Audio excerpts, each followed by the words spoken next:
with the wind, that's messing with the water, that's creating the waves, that's messing with the boat, that's terrifying the disciples. Now, how do you know that it is Satan messing with the wind, that's messing with the water, that's creating waves, that mess with the boat, that is terrifying the disciples? Because Jesus rebukes it.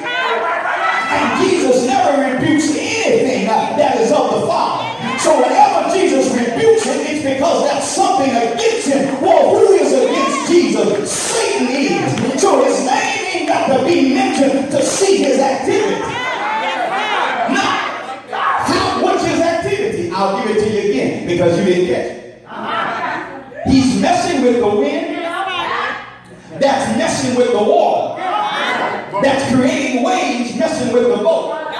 And the boat is terrifying the disciples. I'll give it to you again. He's messing with the wind. That's messing with the water.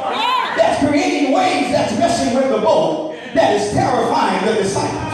You know Satan's activity because it's always a domino effect. He messes with the boss who messes with you.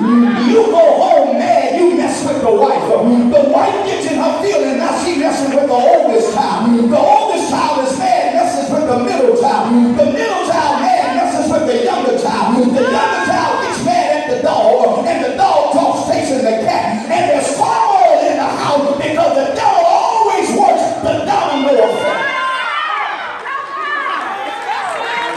Make any sense to you? He says, rebuke the wind. Stop. He stops it. But something happens. What the disciples, their actions in this text shows us, and I know I've got some theologians here, so let me set this right. The episode is designed to teach us one thing. And that is, watch this, that Jesus has power over storms.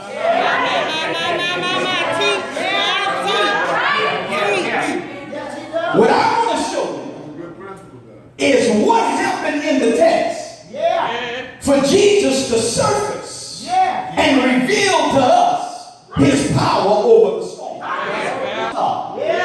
The first thing you've got to do is you've got to get Jesus. Turn to that, say amen. When the devil shows up in your life, in any area, the first thing you got to do is you've got to get Jesus.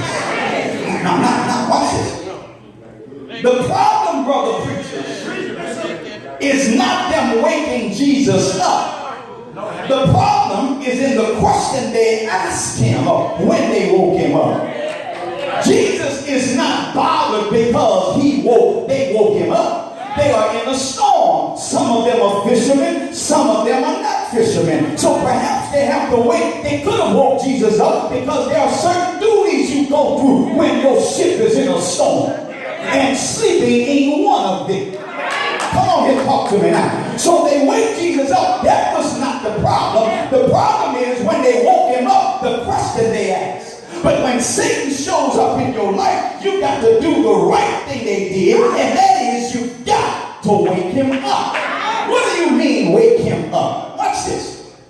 He only went to sleep because the disciples withdrew from fellowship. Because there's no place in the text where Jesus said to them, I'm going to sleep. Had they kept the fellowship going, he would have never went to sleep. You see, sometimes when the devil shows up, we got to